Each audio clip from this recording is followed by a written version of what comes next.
So this clip right here pretty much sums up Josh Jackson. He comes over, contests Reggie Jackson's shot, allows us to get a stop. I think I rhymed like 4 times there. And then he goes and he misses the layup. Hopefully we can take the thing that he did well there, which was defend, and have that be the main thing as we put him in the starting lineup here.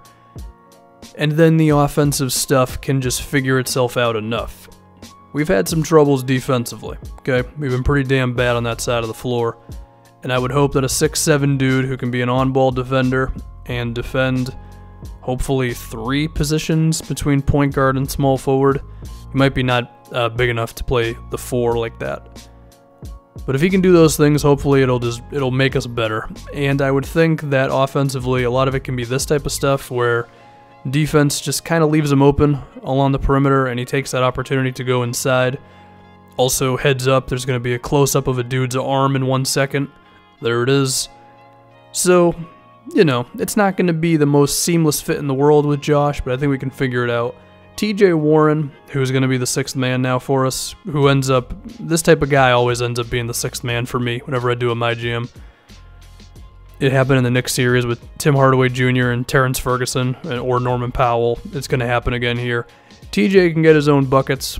We saw it in the Pistons series, as if he wasn't there, or in Pistons game, if he wasn't there, we probably would have lost this one because he bailed us out in a lot of situations, another one being this one here with the turnaround. I would like to think that he can just come off the bench and basically be the same exact player, and Josh Jackson's defense can perhaps help us out a little bit more in the starting lineup. We won our first game against the Hornets, so that's good. And then from there, we pretty much just remain ourselves. Now there's 2 ways to interpret this. Either we were worse because of this, or we were going to lose these games anyway, and we should just stick with it. I'd like to go with option B, if anything, just to soothe my ego, but who knows here. Against Charlotte, he was okay. I mean, the 15 points is good. It wasn't very efficient. He missed like 11 shots or something like that.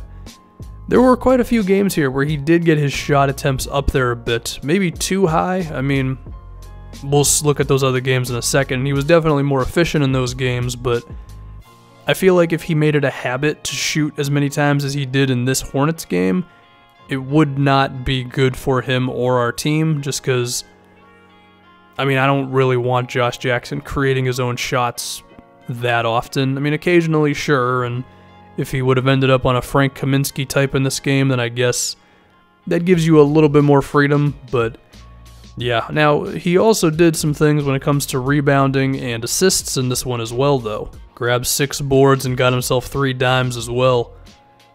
I'd like to think that stuff can develop. I mean, he's been grabbing rebounds pretty much all year, and then I think the playmaking, I mean, it was kind of a thing that was talked about in college. I think the problem is that his handle is not as good as his actual ability to make passes, which is a weird thing. He was better in this Denver game as he was able to put up more points and do it more efficiently. We got killed in this game against the Nuggets. I think it makes sense. It's in Denver where they are very good and we suck. So, you know, I think it's like a natural math equation, if that makes any sense at all. If you look at the Denver roster, you know, he might have gotten matched up on Wilson Chandler. Chandler, not the best defender in the world. Definitely better at one time. I think if he would have played the 4 and got matched up on Paul Millsap, he would have had a decent problem in this one. And even then, in this footage, Millsap's defending him, so I don't know. Don't listen to me. But he was good against the Nuggets. And then he was also pretty okay against Portland. 17 points, 5 rebounds, 1 assist, 3 steals in this one. I really should have gotten a clip of him getting a steal, but whatever. We'll go with the closeouts nonetheless. I think a similar thing could be said for him playing the 3 here. Matching up against Mo Harkless, I think he has a chance there. Oh, actually, there is a steal, so look at that. We did it, guys.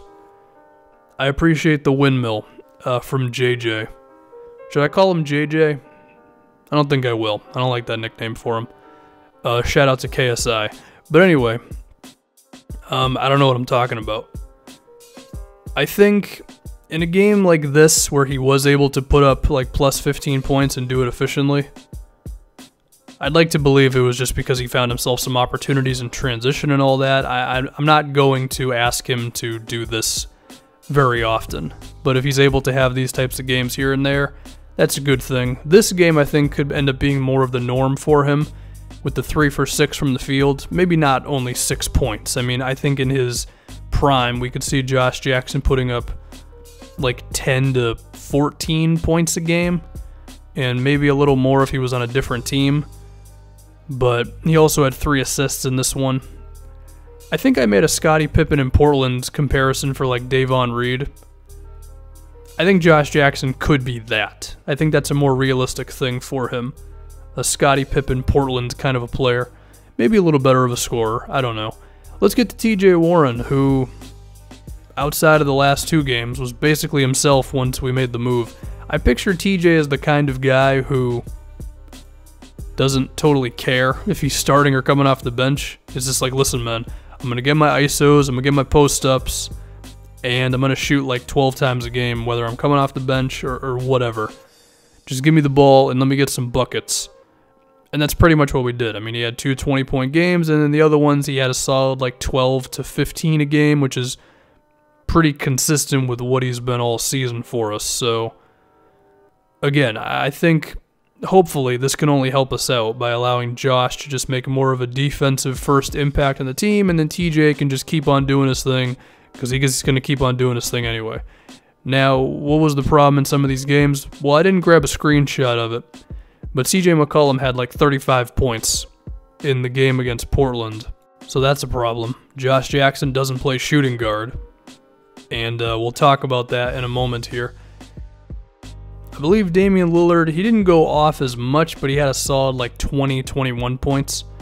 I mean, we do have Patrick Beverley at the point guard position, but we have to remember that Beverley is not good enough offensively to play like plus 30 minutes a night. So there are a decent amount of minutes that go to like Brandon Knight, who's not a good defender at all. So I think it does make sense that someone like Dame would have a good night, but not necessarily go crazy.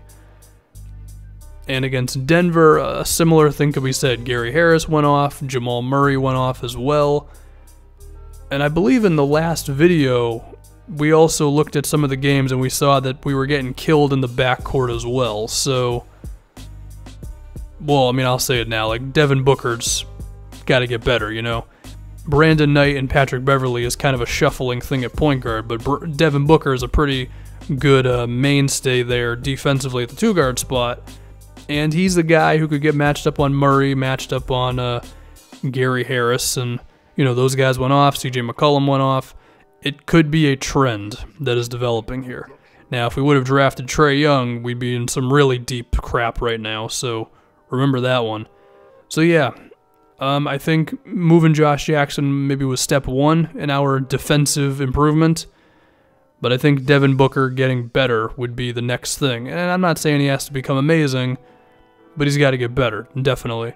And then maybe acquiring a point guard, whether through the draft, free agency, whatever, who's also good defensively like Patrick Beverley, but can play like plus 30 minutes a game because he can do more offensively than Beverley. But for now, we can focus on Booker.